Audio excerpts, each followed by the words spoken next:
Let's talk now to Martina, political correspondent at The Sun, because she's going to tell us about what's on page 10 this morning. Rod Liddle on a Monday, and of course it's all about China. And Rod says China is indeed a threat to the UK, and it is to Keir Starmer as well. Martina, very good morning to you.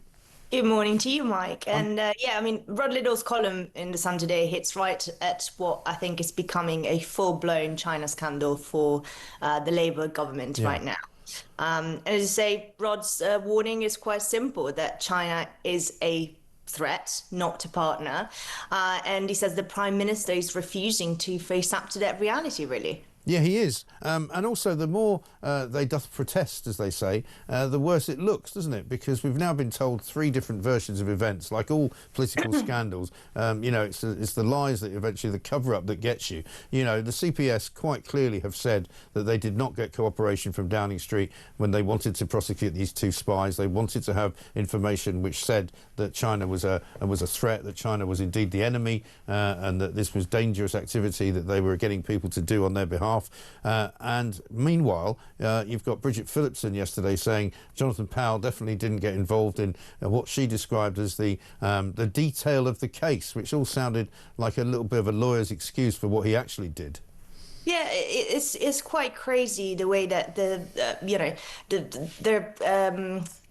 point is changing by the day, you know, and I think for the past 2 weeks they've been able to avoid quite a lot of scrutiny because Parliament wasn't sitting, whereas today we are back in Parliament. There would be a lobby briefing with the Prime Minister's spokesman, so there would be lots of questions. You know, as you say, the CPS has now confirmed they spent months asking the government to confirm that China was a national security threat. Yeah. And the government simply refused. So, of course, it was that refusal that collapsed the entire trial. And I think one of the points that Rod Liddle makes in his column today is I think he gets to the point of it, which is, you know, imagine if this had happened the other way round. If a British spy got caught in China, you know, he says he would be executed. But here, you know, our government dropped the case and blamed it on, you know, legal technicalities when, frankly, does not stand up to scrutiny. No, and what's quite interesting, I was speaking to a former diplomat who's worked on China for the last 2 decades, and he was going to testify for the prosecution during the trial, and I spoke to him last week, and it was quite interesting what he told me, because he said that if the government had decided to go against what, the government is saying that he couldn't say that China was a threat because under the previous government, it wasn't a threat, so they couldn't change it. But actually, let's imagine they'd done so, and the reason why they didn't is because they were scared of repercussions from China. Charles Parson, his former diplomat, told me actually, it would have made lots of noise, but essentially it would have amounted to nothing because China, like most authoritarian states, they can sniff weakness and then they go for it. And actually, all the nations that have been in the doghouse with China, their exports have gone up. During the golden era, Britain's exports to China were at the highest, whereas now they're not. So it's very interesting questions that the government needs to answer today. Well, also we're told by a piece of the Telegraph this morning that senior economists and politicians have sounded an alarm because there's hundreds of billions of pounds in UK debt, which is basically owned by China. And so the more debt that they own of ours, the more they can control what it is the government does.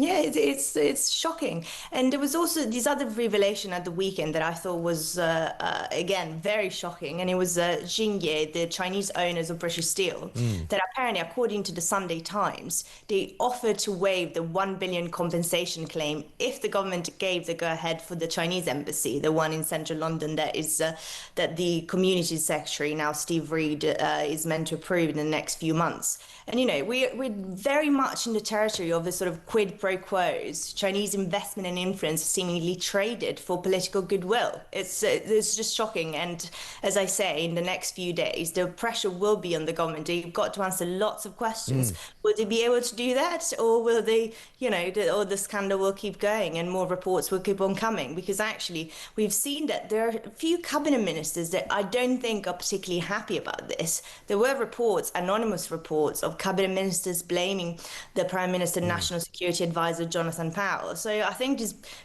bad sentiment is just going to keep coming. Well, exactly right. And we're told there might be an emergency question. Parliament's back today for the first time since all the conferences took place. And there could be an emergency question tabled about this very point. Yeah, I think there will be. There will definitely be an urgent question. We know that the Commons Speaker as well, who will be the one who will grant the urgent question, was not particularly happy about what happened. And when it was first reported that the case had collapsed, he said that the government needed to answer lots of questions. And at the time, we didn't even know that the CBS had asked for that material. You know, this was like a month or so ago. And the Commons Speaker was not happy. So we'll definitely see some action in Parliament, and we'll see how the government does. And Keir Starmer, of course, not there today because he's gone to Egypt to take part in peace talks. A lot of people wonder why he's done that. He likes to go abroad when there's trouble at home, so I guess he might stay there for as long as he can. Yeah, that's right. I mean, we heard it from Isabel but just a bit earlier when we were talking about Bridget Phillipson yesterday and how she tried to take the credit for what's happening over there. We'll see if the Prime Minister will try to do the same, but I'm not sure it'll go down very well with our ally in the US. No, I wonder about that. We'll see how that all plays out. We'll watch the body language carefully. Martina, thank you very much indeed. Great column by Rod Liddle in the paper today in The Sun, page 10. You can get your hands on it, of course, online and buy it if you like. We've got also the first tweet of the day from Keir Starmer. He sent it from Egypt, where he says, "Today is the first crucial phase in ending the war in the Middle East. Now we must deliver lasting peace and a secure future for the whole region. The UK is providing additional humanitarian aid for civilians in Gaza, and we will lead efforts to accelerate its reconstruction." Oh, really? Well, I wonder if Donald Trump knows any of that. Because Donald Trump thinks he's in charge of reconstructing Gaza. He also thinks he's in charge of delivering lasting peace and a secure future for the entire region. So if I was Keir Starmer, I wouldn't want to start getting into a contest. There's another word that I could use, but a contest, shall we say, with Donald Trump, the President of the United States of America, because he'll get swatted like a fly. Sean from Bridlington says, "I hope Starmer and all other members of his vile government are banned for life from entering Israel." And one from Paul in Belfast, "I turned on to watch the BBC coverage of the situation concerning the hostages and had to turn it off after a few minutes. The BBC is a national disgrace. It was as if Hamas did not start the war, instead blaming Israel for prolonging the war instead of trying to bring the hostages home. The blatant anti-Semitism on show by the BBC is staggering, as is their willful rewriting of history." Well, an awful lot of people would say that that's the problem with the BBC. They don't actually know what the truth is, and when they do find out, they'd rather kind of conceal it when it comes to what's going on in the Middle East. Gaza in Yorkshire says Starmer should never be allowed to be involved in any deal that involves peace. Starmer and his cronies are a clear danger to the UK and global peace. Well, goodness me.